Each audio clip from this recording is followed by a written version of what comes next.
Thank you so much for being here. As we're getting ready for our 100th anniversary in a few years, I was hoping to be able to sit down with some of the heroes from our school's history and to be able to capture some of our history. So today we are joined by Nick and Karen Lacio, who have done so much for our Kingman community and so much for St. Pat's.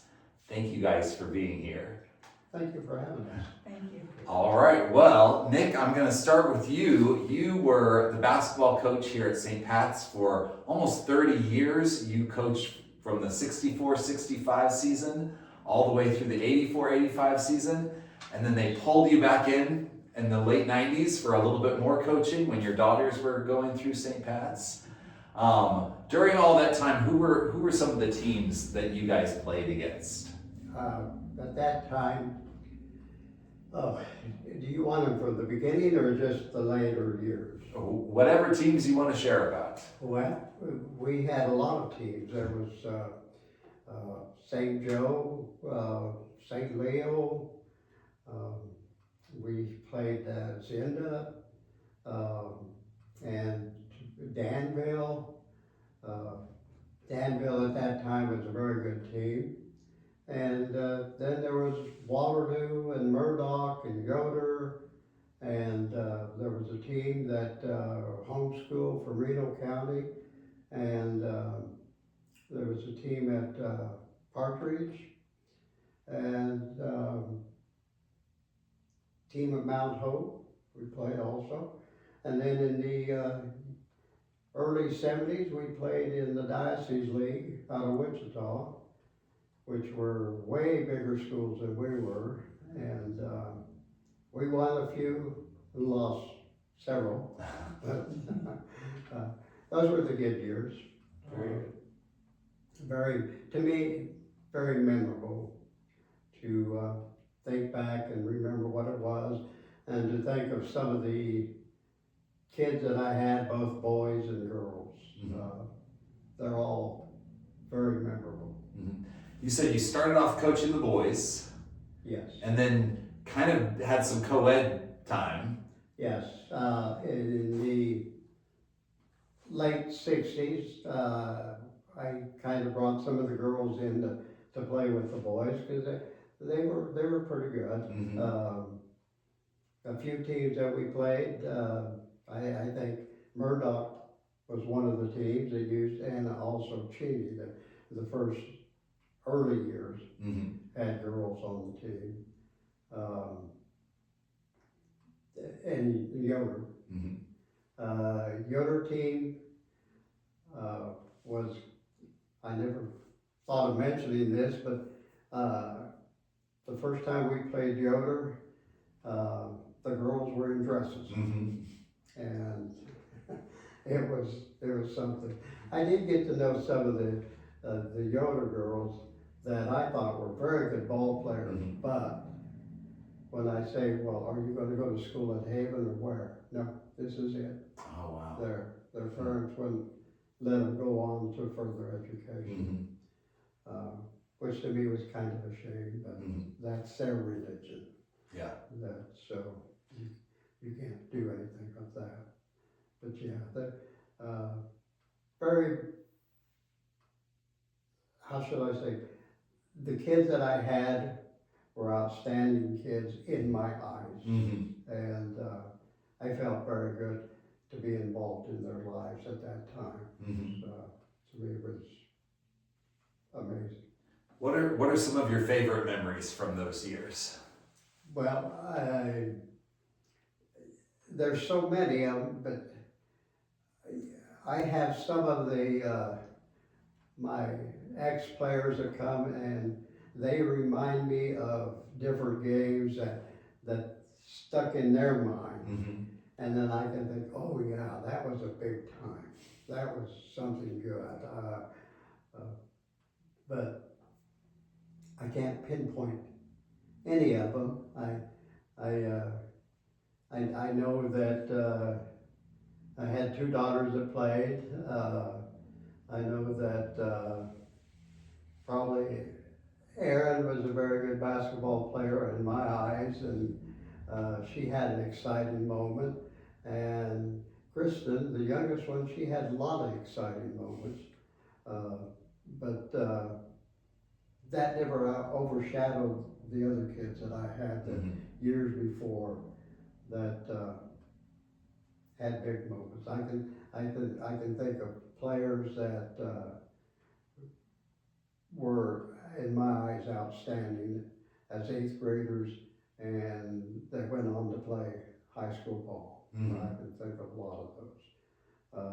But when some of those kids come back and say, "Do you remember?" Yeah, when they start telling, and that was a memorable moment for me because it was a memorable moment for them. So, yeah, that's to me that's interesting. That's excellent. Yeah. Well, Karen, let's turn to you. You came here to Kingman in 1971 and started as the speech pathologist here at St. Pat's. This next school year then will be your 55th year here as our speech teacher. And we're so thankful for that. Over the years, you've gotten shuttled around quite a bit. What are all the different rooms that you've taught speech in here? Oh my. Well, you know, my first year, the students had to walk to Kingman Elementary.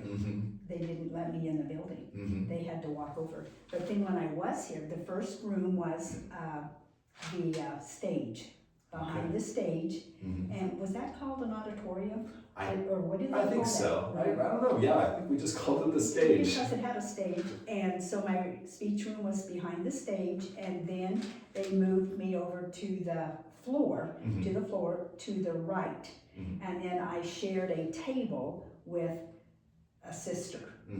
And from there, then I went down to the quilting room in the cafeteria. Was a nice little room, and I had that for a couple years, and then they moved me upstairs to the store. It was a storeroom, but they cleaned it out. Yeah. And you went up that 2 flights of stairs there by the first grade room, and that was a speech room for a number of years. And then once they did the remodeling, then I'm in my present room right now. It's 15 years here in this room. Yeah, and I like it. This is a good room. Very good. How many years were they walking over to the hospital? 2 years. 2 years of doing that. Okay. 2 years. They would not let they wouldn't let special ed or title deliver service here at St. Pat's.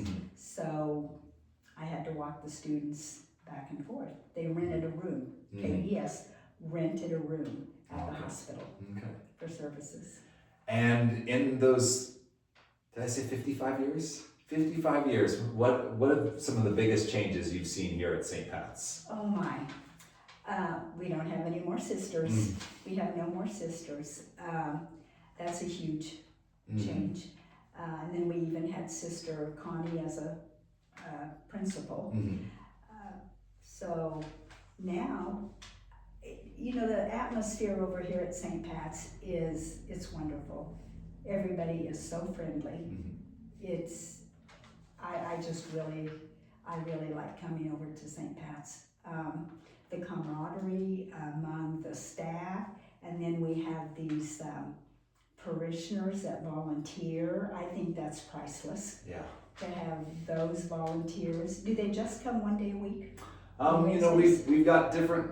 You know, we try to work with them whatever they're willing to do. We've got some people that do more than one day a week. So I think it's wonderful, and then I think it's really nice to see Father in the classrooms every 2 weeks. Yep. You know, he's in there speaking to each classroom. I think that's. They love it when he visits. Oh, well, you have a good staff. We're so blessed. You have a really good staff, and it's a staff that works together. They work together.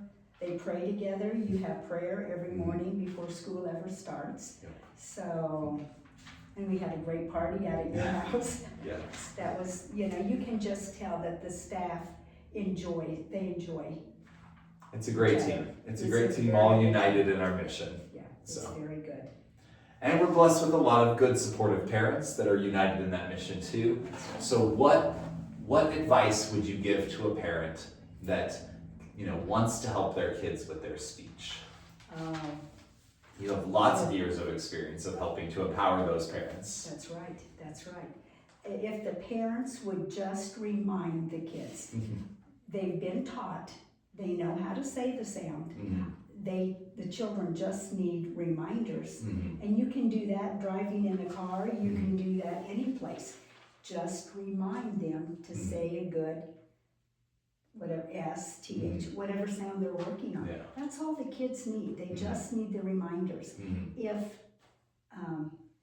Yeah, I think you'd shared how really they're the difference makers. Like here in this room, they correct so quickly because it's that environment where they know you're listening for it. But to get that carryover, the parents, those are the kids you see the quickest success with, is when their parents are listening. The parents are priceless. And then, you have classroom teachers that are also helping with carryover. You help with carryover in the cafeteria. So if parents could just remind them to say a good sound, the correction would happen so much quicker. Yeah. Well, what do you hope your speech students will remember from their time with you? Oh, I hope they remember that we played a lot of games in speech. It's not all just drill. We played games to work on the carryover. And then that we always made gumdrops. Gumdrops was a big treat. And I think it was a big treat to the kids because they never got it anyplace else. It was just special to speech. Yep, it was your special recipe. It was my special recipe, you're right, from the very beginning. And I don't know how I came up with it, but it worked. And I just want the kids to remember that we had fun. That we had fun and we got most of those sounds corrected. So, but it takes everybody. It takes the parents, the teachers, and like I said, you have a really good staff right now. They want to know what sounds we're working on and they reinforce them in the classroom. So you're at all the IEPs, you know what sounds these students are working on. So you work so hard with them and you do a good job of keeping us all on the same page so we can all help them. So we're in here for that progress, aren't we? Yep. And Nick, what about you? For your former players, what do you want them to remember, or what message would you have for them? Well, I